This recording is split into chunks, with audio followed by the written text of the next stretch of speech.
This Week in Real Estate with Noah and Corey. We're talking about pre-approvals. Noah, do you have any questions for us? Yeah, Corey, I was wondering why you think getting pre-approved is key.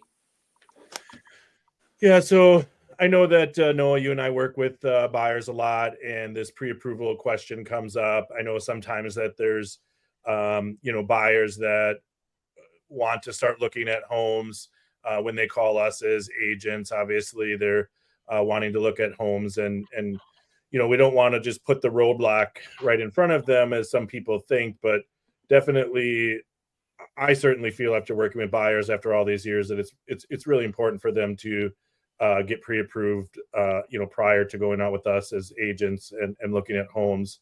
I think the biggest reason for that is just so they can know what price range they're in, so that they can figure out what pre-approval amount that they are pre-approved for, and that we can be looking at houses within their price range. I think the other thing is that's important as far as why a buyer should get pre-approved is it lets the sellers know that you're serious.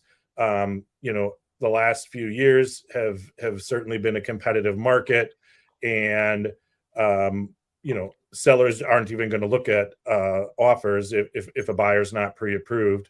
And then, Jason, I know that you can usually get somebody pre-approved pretty quickly. But I'm sure there's been instances that we've worked together with buyers that something comes up, and it's sometimes tough to get paperwork on the weekends that some of the buyers need.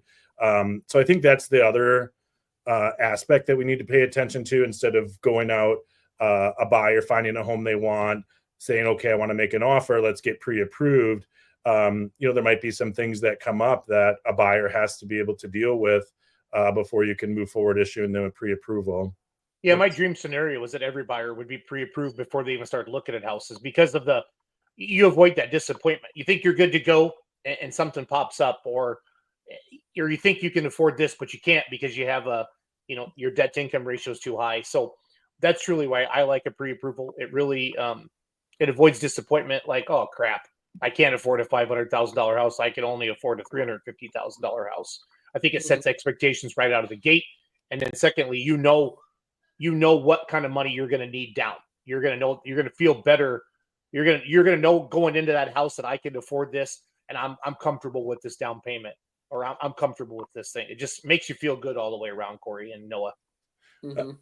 I think another thing, Jason, that comes up when I'm out with buyers, and Noah, you can comment on this if you have anything additional, but I always want to know what loan type a buyer's pre-approved for, if it's just one loan type, or if they're open for several different loan types. Because as I'm looking at a property with the buyer, and if they're pre-approved FHA or USDA, I'm going to be having that in the back of my mind when I'm looking at homes with buyers, and letting them know and paying, being on the lookout for issues that would come up with certain loan types. So I think, property specific, it's important for me as an agent to know what type of loan a buyer is, pre-approved with, so that I can make sure that the house that they're looking at is going to also fit their loan type.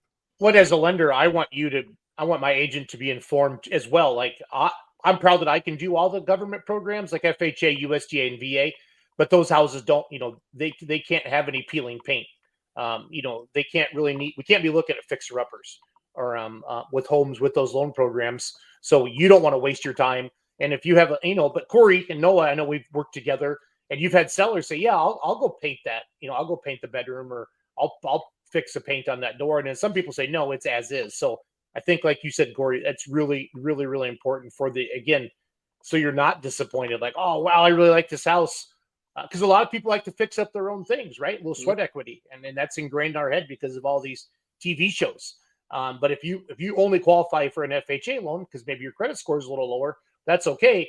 But you don't get to go look at that type of a house. And I think having your agent know that up front, again, it'll set clear expectations, and you won't be bummed out. And then probably, I've had people just get discouraged the entire process and just go back to renting for a year. And that's obviously what I do not want. We want people to buy a house and start building equity. So I want to jump in on that and say, if you're only able to get pre-approved versus say an FHA loan or USDA loan that's very picky on peeling paint. You find the home in your area and price range that meets those qualifications, but has some peeling paint. You're willing to put the work into it. I know I have. I'm sure you have too, Corey. Of we get the accepted offer, appraiser comes back and says the peeling paint needs to be fixed. We're out there scraping paint. Slapping it on, making it look pretty for the appraiser. So I know we've done that before. Yeah, absolutely. So there's times when we can point that out, and we can be able to say to a buyer, hey, be aware this could come up. Are you willing to fix it if the sellers don't want to? So I do think that is an important thing to remember as well. Yeah. Awesome. So today we're talking about why pre-approval is key. Thanks for watching and have a great day.